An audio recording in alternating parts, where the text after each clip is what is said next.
말씀은 갈라디아서 강의 4번째 시간인데요.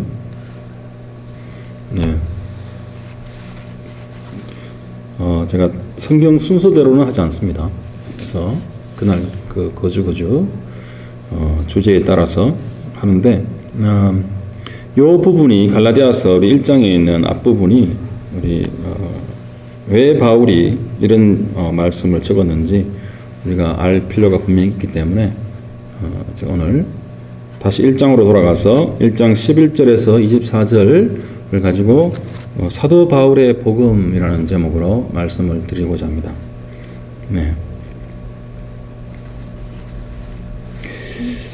자, 우리 한국에 그 세월호 사건이 일어난 후에 그 자신이 다니던 직장을 관두고 배를 운전하는 거를 배 운전을 배워오신 분이 있으세요. 그래서 세월호가 인양될 때까지 그 배 이름이 진실호인데, 그 진실호라는 배를 운전했던 그런 분이 있었습니다. 이분은 바로 세월호 생존 학생, 바로 장애진이라는 학생의 아버지인 장동원 씨라는 분이에요. 그리고 이 진실호라는 이 배는 유가족들이 세월호 그 참사의 그 진실을 알리기 위해서 이제 마련한 것이었다고 합니다. 그리고 그의 아내 되시는 그 김순덕 씨라는 분이 있는데요. 이분은 세월호 그 유가족들과 함께 세월호 참사에 대한 그런 연극을 같이 공연하면서 그 진실이, 세월에 대한 그 진실이 밝혀지기를 그렇게 참 함께 노력했다고 합니다. 자, 그러한 이 가족, 그리고 이 부인, 그 연극의 그 마지막에 이런 대사가 있었어요. 우리 아이들이 진실을 알기 위해서 여러분들도 진실이 세상 밖으로 나오는 그날까지 끝까지 함께 해주세요 라고 그 연극이 끝이 납니다. 바로 진실이 세상 밖으로 나오는 그날까지.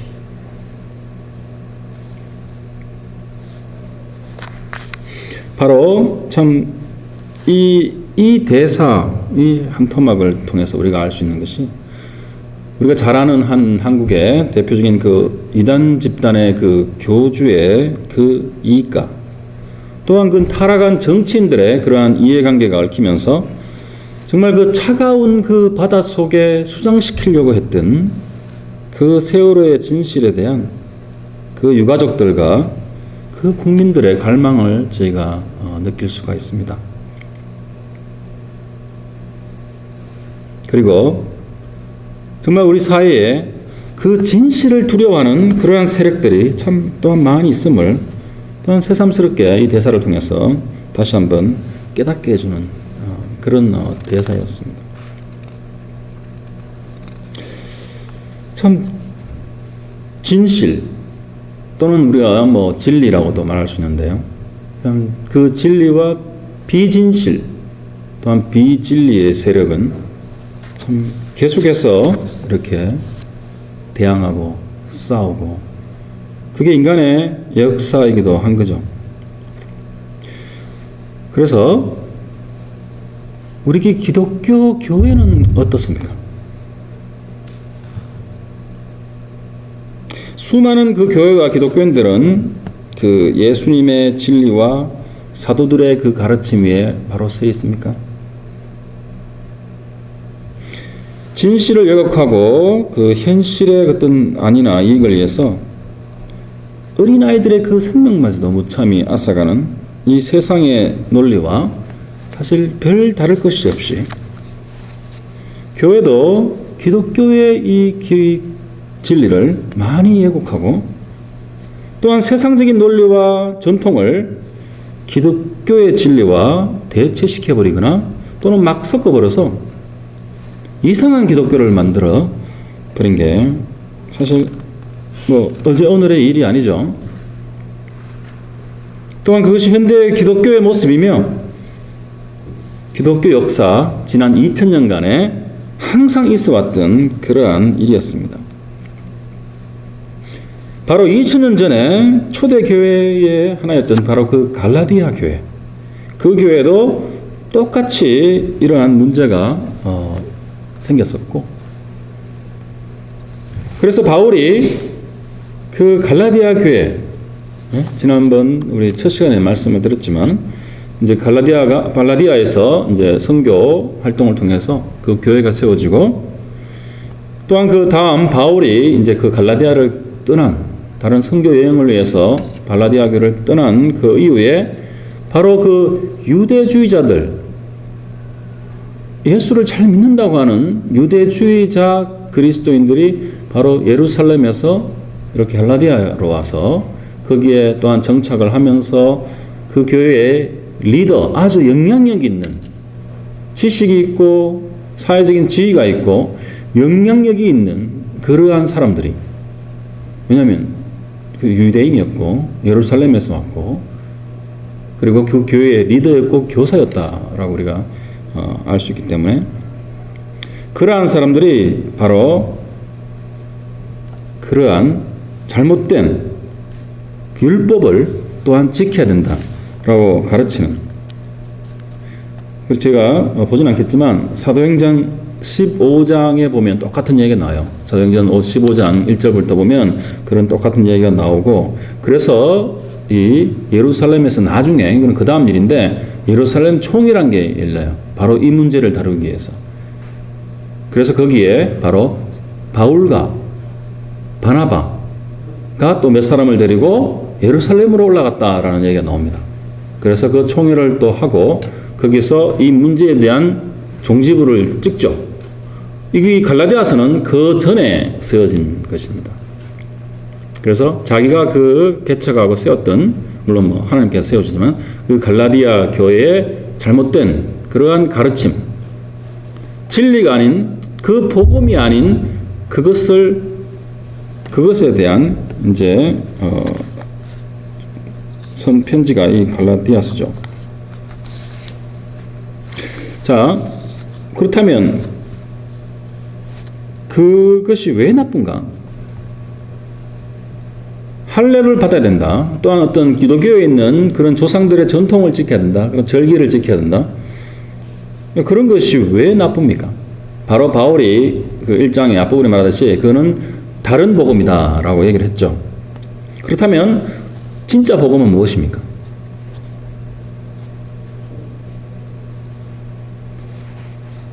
잘못된 걸 우리가 많이 얘기하지만, 그렇다면 진짜 기독교의 진리, 복음은 무엇입니까?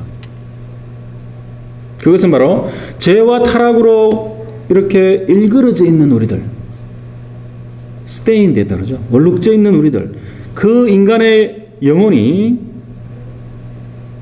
스스로 어떠한 자기 노력이나 어떠한 선을 통해서 하나님 앞에 충분히 선하게 보일 수 없으며 하나님 앞에 설 수 없으며, 오직 그러한 우리를 위해서 대신 십자가에 죽으신 예수 그리스도를 그 믿음으로서만 가능하다는 것. 그게 복음이에요. 그게 복음인데, 이거는 정말 한마디로 압축해서 드리는 그 복음이 무엇인가 하는 말씀이에요. 그래서 이러한 얘기를 하면 철없는 아이들이 중고등학생쯤 되면 이렇게 따지죠. 어떻게 기독교는 그러한 것을 그냥 믿습니다 라고만 하면 그렇게 천국 가는 것입니까? 구원을 받는 것입니까? 라고 아이들이 묻죠. 그렇게 어떻게 입으로만 믿는다라고만 얘기하면 천국을 가는, 구원을 받는 것, 그런 것입니까? 라고 하죠. 근데 성경에서 바로 믿음이란 바로 그 믿음, 오직 믿음으로 인해서 또한 그리스도를 믿는 그 믿음 안에서만이 바로 첫 번째로 하나님의 인간을 구원하시고자 하시는 그 언약, 그것이 이루어지는 거예요. 바로 아브라함과 하나님이 짐승을 쪼개놓고 하나님이 혼자서 지나가시면서 맺으신 그 언약, 믿음으로 어렵다 하시고 그 믿음으로 구원하시겠다는 그 하나님의 방법, 그것이 이루어지는 것입니다. 믿음이라는 것이. 바로 그것이 인간의 어떤 행위가 아니고 바로 하나님의 희생, 하나님의 헌신을 바탕으로 해서 오직 그 믿음이라는 것, 참 이해하기 힘든, 가장 이 세상에서 이해하기 힘든 것이 그 믿음이라는 거죠. 근데 바로 그 믿음으로만 하나님이 인간을 구원하신다라고 4,000년 전에 아브라함한테 그렇게 약속을 하셨고 그것을 신실하게 지금까지도 이루시고 있는 것이에요. 거기에서 믿음이라는 것이 나오는 것입니다. 그리고 그 다음에 율법이라는 것이 500년 후에 나오는 거죠. 그걸 갈라디아서 뒷부분에 가면 나중에 나온 율법이 앞에 그 언약, 믿음으로 구원하겠다는 그것을 패하지 못한다라는 말씀이 또 뒤에 나옵니다. 자, 그것은 하나의 언약적인 그거요. 성경에서 나오는. 그리고 실질적으로 어떻게 믿음이 우리 안에서 역사하느냐, 어떻게 이것이 일하느냐, 실질적으로 practically 그럼 어떤 효과가 있느냐. 바로 그 믿음에 의해서만 성령이 우리에게 들어오신다는 거예요. 그래서 들어오시면 바로 그 믿음을 가진 자 속에서 성령의 일을 이루어 가시기 때문이라는 것입니다.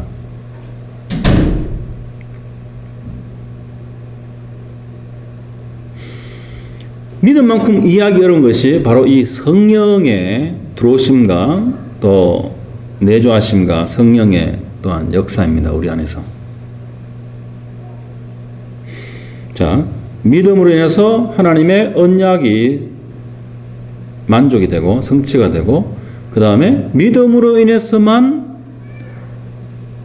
바로 성령께서 우리에게 들어오셔서 우리를 바꾸어 가시고 바로 그 믿음, 성령의 일을 만들어 가시는데 그것이 바로 이것을 구원은 바로 삼위 하나님, 성부와 성자와 성령의 일이다라고 할 때 바로 이것을 얘기하고 있는 것입니다.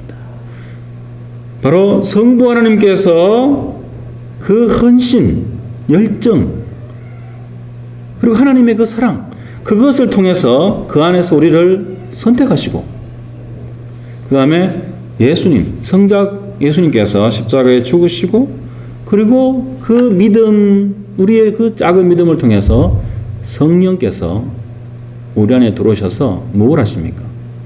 바로 우리를 거룩하게 만들어가는 것, 성화를 시키는 것. 이것을 바로 복음이라는 것이에요. 그래서 복음이라는 것은 창세기 3장에서부터 바로 성경 마지막 요한계시록 끝장까지 그것이 전부 다 복음이에요. 그것을 한마디로 말하면 오직 믿음으로 어렵다함을 받고 오직 믿음으로 삼위 하나님이 우리를 구원하신다. 그것이 복음이에요. 사도 바울이 다른 얘기를 하고 있는 것이 아니라 바로 이 믿음으로라는 그 복음의 진리를 얘기하고 또 갈라디아 교회에 가르치고 그렇게 했는데 바로 유대주의자 그리스도인들이 바로 이 복음의 진리에다가 아브라함 500년 후에 와서 그 모세를 통해 주었던 그 율법을 똑같이 지켜야 한다. 할례나 절기를 똑같이 받고 지켜야 한다. 라고 했던 것입니다. 이것이 참 말도 안 되는 얘기 같지만 이것이 너무나도 그 영향력이 커서 계속해서 아주 오랫동안 그것이 그 초대교회 때 아주 심각한 그 이슈가 되었습니다. 그래서 이걸 율법주의라 그러는데, 그리고 이 율법주의와 그 다음에 나오는 또는 영지주의, 이것이 초대교회의 가장 큰 두 가지 이단이었어요. 그래서 바울이 너무나 기가 차고 참 격분해서 이런 갈라디아 그 교인들 중에 바로 그러한 다른 복음을 전하는 자는 저주를 받을 것이다.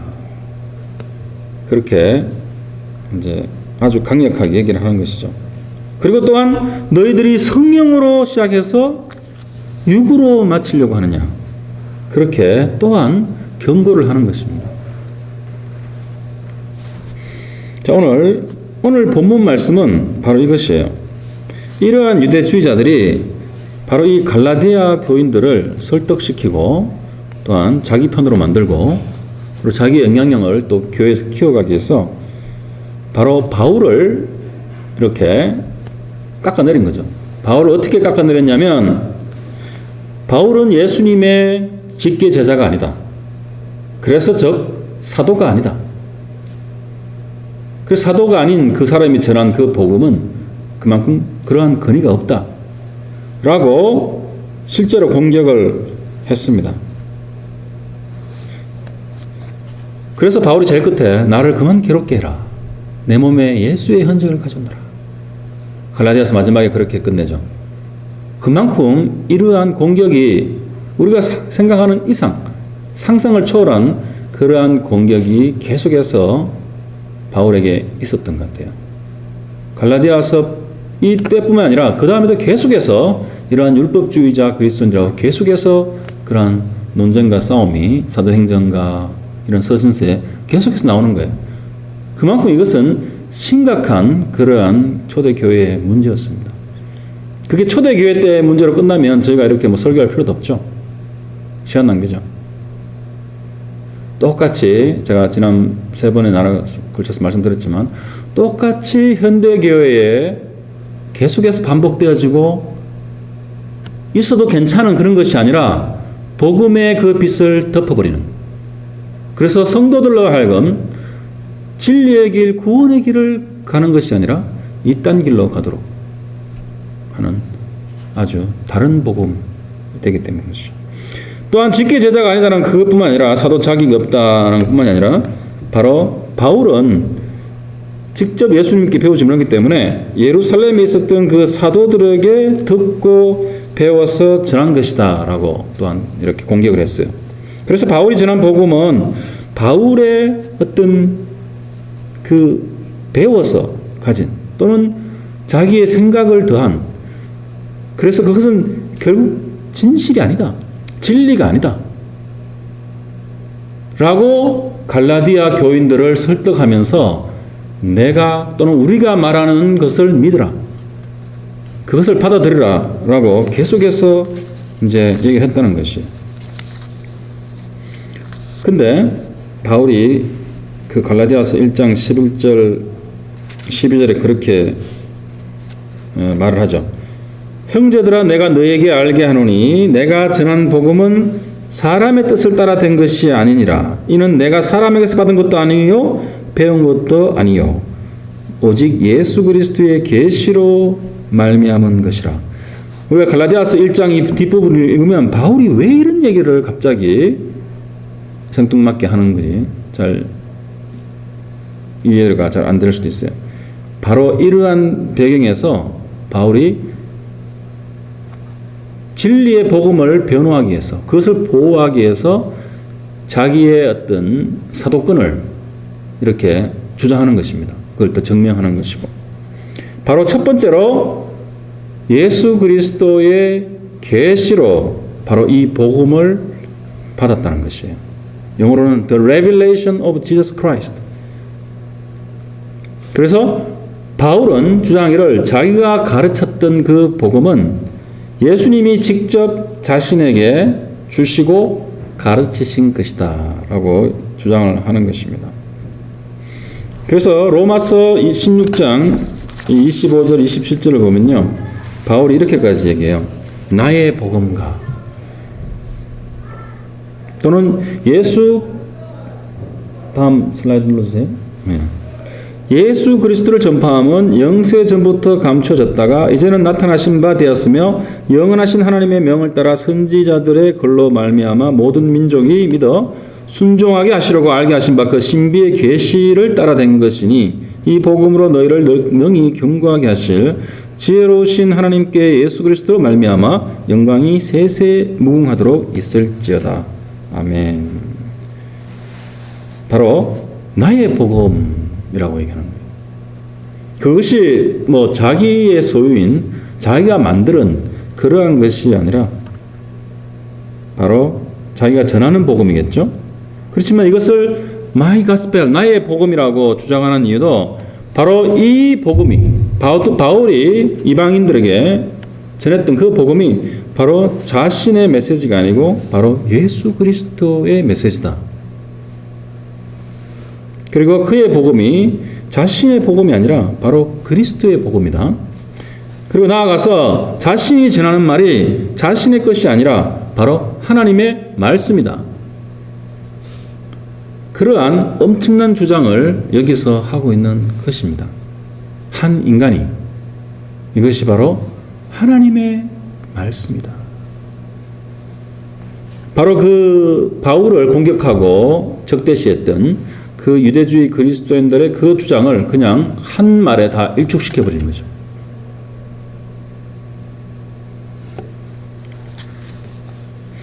그러면서 자기가 이제 어떻게 그렇게 됐는지, 어떻게 예수 그리스도로부터 계시를 직접 받게 됐는지, 그게 대해서 이제 설명을 하는 것이에요. 그러면서 자기가 바로 그 13장 14절에 나와 있듯이 그 자기가 얼마나 교회를 핍박했는지, 그리고 그 유대교를 지나치게 믿어서 또한 조상의 그 전통을 지나치게 따라서 너무나 그 열정이 넘쳤어. 그것이 바로 뭡니까?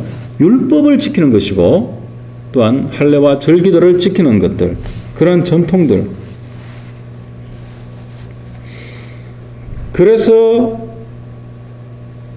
그 믿는 자들을 차단해서 이 믿는 이 참 말도 안 되는 이 사이비 이단 집단인 이 그리스도교를 믿는 사람들을 다 차단해서 이제 감옥에 넣는 일.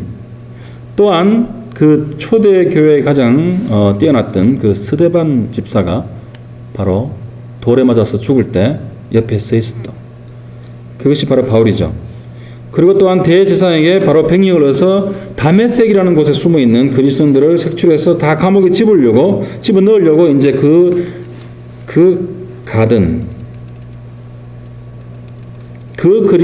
바울이 어떻게 이러한 사람으로 바뀌게 됐는가? 그리고 자기가 그 다음에 어떻게 예수 그리스도에게 또한 배우고 어떻게 지냈는지에 대해서 얘기하는 것이 오늘 본문 말씀인 것입니다. 그래서 바로 갈라디아서 그 1장 15절 16절이죠. 여기에 보시면은 자기가 어머니의 태에 있을 때부터, 어머니의 뱃속에 있을 때부터 바로 성부 하나님께서 나를 택하셨다. 그리고 나를 정하셨다죠. 정하시고 set apart라는데 이미 set 했다. 이미 정하셨고 그리고 부르셨는데 바로 그것은 이방인들, 그러니까 비유대인인 모든 사람들에게 그리스도를 전파하기 위해서, 설교하기 위해서, 프리치. 바울에게 바로 또한 하나님의 아들, 그의 아들을 자기 속에 나타내시기를 기뻐하셨다 하는 것이, 그것이 사도행전 우리 9장에 잘 나와 있습니다. 어떻게 나타내셨나? 사도행전 9장 1절에서 5절까지 말씀 읽어드리도록 하겠습니다. 사도행전 9장 1절에서 5절. 사울이 주의 제자들에 대하여 여전히 이업과 살기가 등등하여 대제사장에 가서 다메섹 여러 회당에 가져갈 공문을 청하니 이는 만일 그 도를 따르는 그 도를 따르는 사람을 만나면 남녀를 막론하고 결박하여 예루살렘으로 잡아오려 함이라. 사울이 길을 가다가 다메섹에 가까이 이르더니 호련히 하늘로부터 빛이 그를 둘러 비추는지라. 땅에 엎드러져 들음에 소리가 있어 이르시되 사울아 사울아 내가 어찌하여 나를 박해하느냐 하시거늘 대답하여 주여 누구시나이까 이르시되 나는 내가 박해하는 예수라.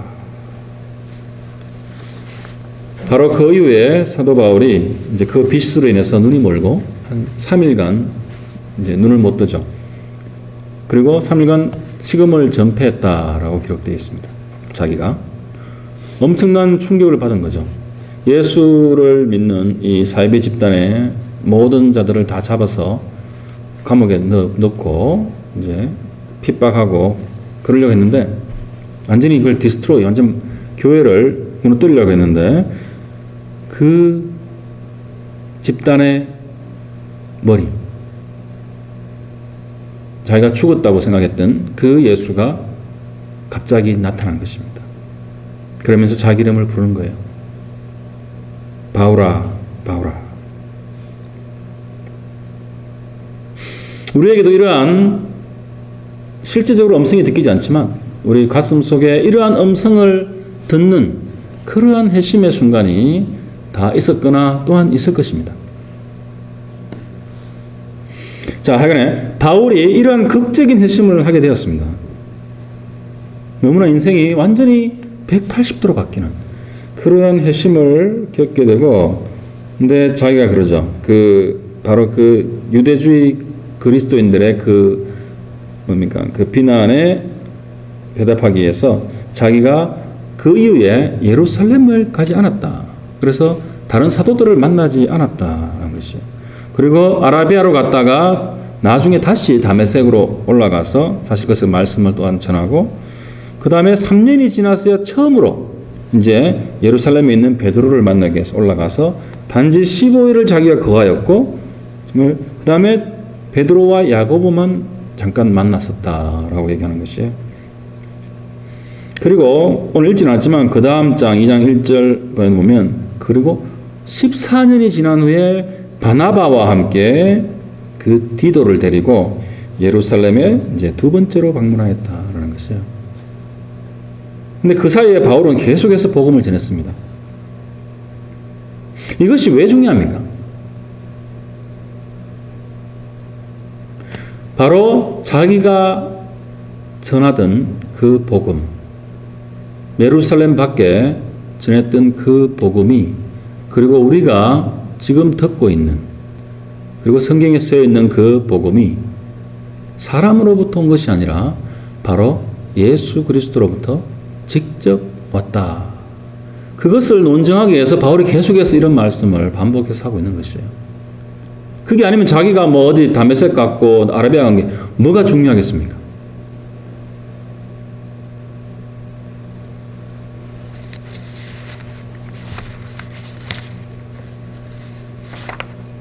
그래서 갈라디아서 그 다음 1장 22절과 24절 그러니까 그렇죠.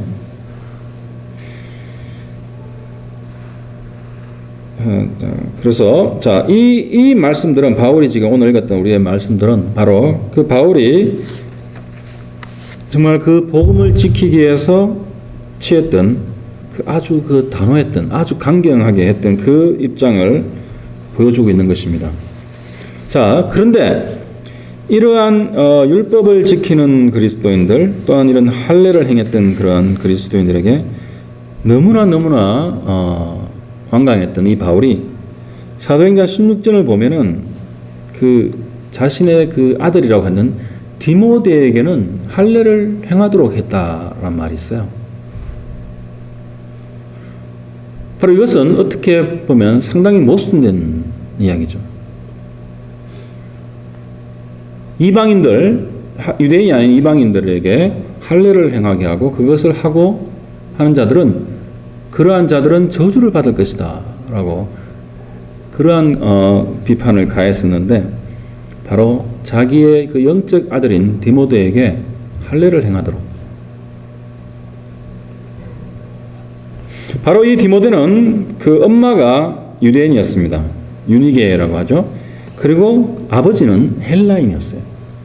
그래서 유대법상으로서는 이 디모데는 유대인으로 인정이 되었습니다. 그 당시에. 그렇지만 또한 아버지가 헬라인이었기 때문에 그러한 할례를 받지는 않은 거죠. 태어날 때 7일째 되는 날. 자, 그 다음에 이 바울이 디모데를 같이 동행을 하고 또한 보내는데 그러한 유대인들이 많이 있었어요. 그러한 퍼져 있는 그 유대인들에게 복음을 전하는데 바로 그 방해거리가 되지 않게, 장애가 되지 않기 위해서 디모데에게는, 법적 유대인인 이 디모데에게는 할례를 행하라 라고 바울이 얘기를 한 거예요. 그래서 디모데는 그것을 또 행했고 받았고, 왜 이렇게 했을 것 같습니까? 이러한 바울의 어떠한 사상이 가장 잘 나타나 있는 곳이 바로 고린도전서 9장 19절에서 22절 말씀입니다.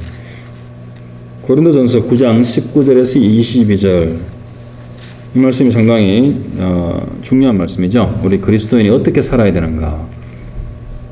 내가 모든 사람에게서 자유로우나 스스로 모든 사람에게 종이 된 것은 더 많은 사람을 얻고자 함이라. 유대인들에게 내가 유대인과 같이 된 것은 유대인들을 얻고자 함이요 율법 아래에 있는 자들에게는 내가 율법 아래에 있지 아니하나 율법 아래에 있는 자 같이 된 것은 율법 아래에 있는 자들을 얻고자 함이요 율법 없는 자에게는 내가 하나님께는 율법 없는 자가 아니요 도리어 그리스도 율법 아래에 있는 자이나 율법 없는 자와 같이 된 것은 율법 없는 자들을 얻고자 함이라. 약한 자들에게는 내가 약한 자와 같이 된 것은 약한 자들을 얻고자 하며 내가 여러 사람에게 여러 모습이 된 것은 아무쪼록 몇 사람이라도 구원하고자 함이니. 그렇게 바울이 얘기를 하는 것이에요.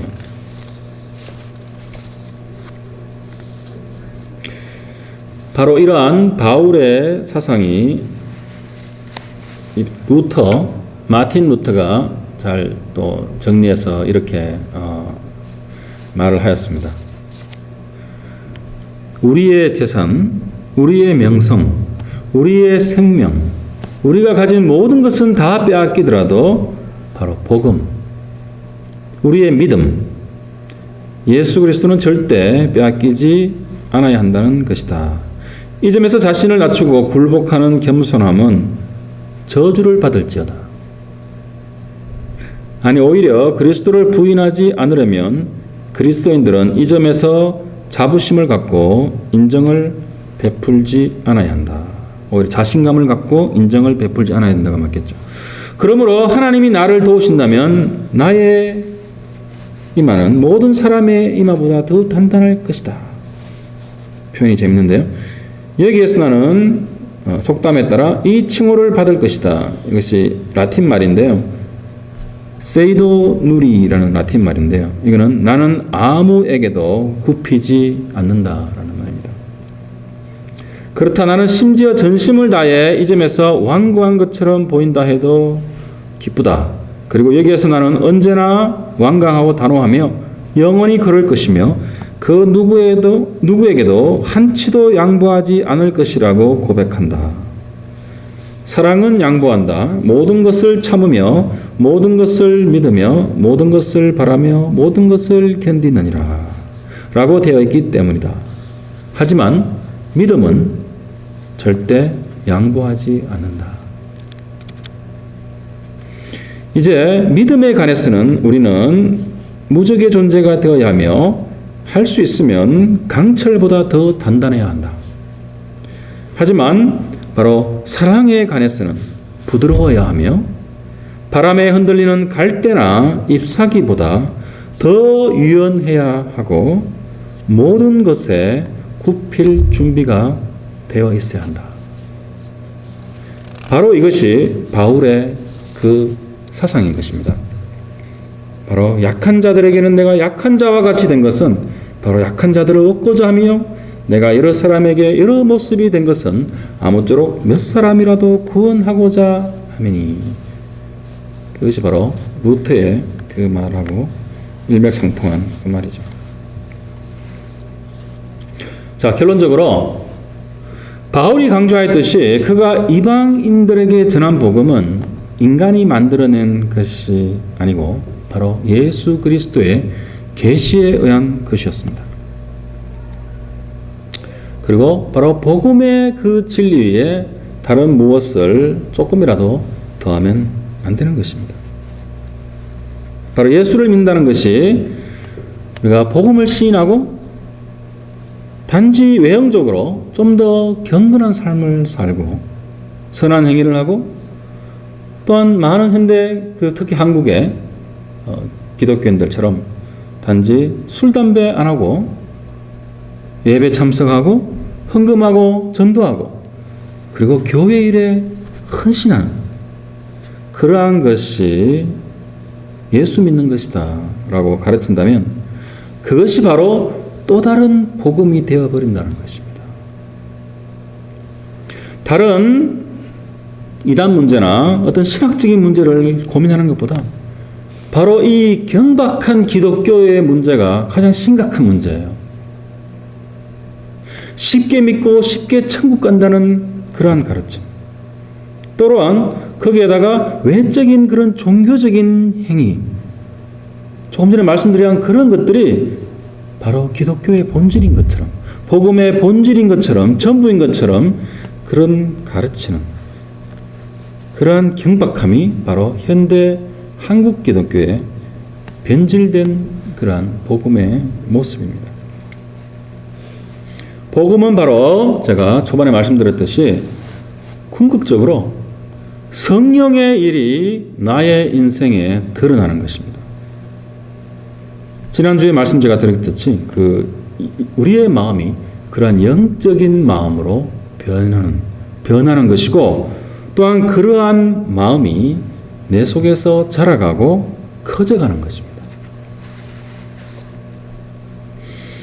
정말 바울의 말처럼 그리고 루터의 말처럼 믿음에 의한 삶, 그 완전한 자유와 완전한 사랑, 이것은 일요일 하루 우리가 교회에서 그렇게 이루어지는 것이 아니라는 말씀입니다.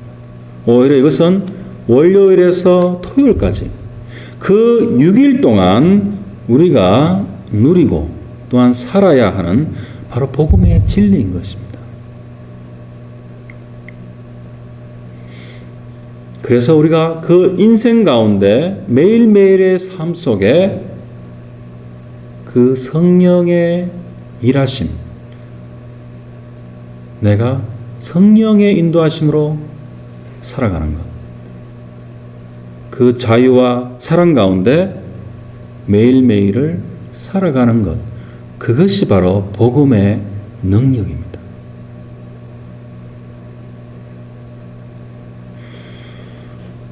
조금 전에 그 고린도전서 바울의 그 말씀 바로 이어서 나오는 말씀이 9장 23절에서 24절 말씀입니다. 말씀 읽고 말씀을 마무리하도록 하겠는데요. 내가 복음을 위해서 모든 것을 행함은 복음에 참여하고자 함이라. 운동장에서 다름질하는 자들이 다 달릴지라도 오직 상을 받는 사람은 한 사람인 줄을 너희가 알지 못하느냐. 너희도 상을 받도록 이와 같이 다름질하라. 여러분 모두가 이러한 복음에 참여하는 자, 그래서 끝까지 그 믿음의 터 위에서 경주하며 그 달려갈 길을 바로 진리와 사랑 안에서 정말 쉬지 않고 달려서 마침내 그 천국의 그 영광 그리고 그 천국의 그 면류관을 다 받으시는 그런 주님의 제자들이 다 되실 수 있도록 주님의 이름으로 축복합니다. 기도하시겠습니다. 너무나 좋으시고 사랑이 넘치시는 하나님 아버지 감사합니다. 오늘 사도 바울이 변증하고 방어하였듯이 바로 그 복음이 얼마나 위대한 것이며 그 복음이 바로 전능하신 하나님께로 왔음을, 또한 예수 그리스도께로 왔음을, 또한 저희가 이 말씀을 통해서 다시 확증하게 해주시고 또한 확신을 갖게 해주셨음을 감사드립니다. 주님, 저희가 이 교회의 전통이 아니라 바로 복음의 그 진리에 따라서 하루하루 매일의 삶을 살아갈 수 있는, 그래서 그 삶으로서 복음의 증인이 될 수 있는 저희들 될 수 있도록 주님 인도하시고 축복하여 주시기를 간절히 기도드립니다. 이 모든 말씀 예수님 이름으로 기도드렸습니다. 아멘. 다 같이 일어나셔서 찬송가 304장 하시겠습니다.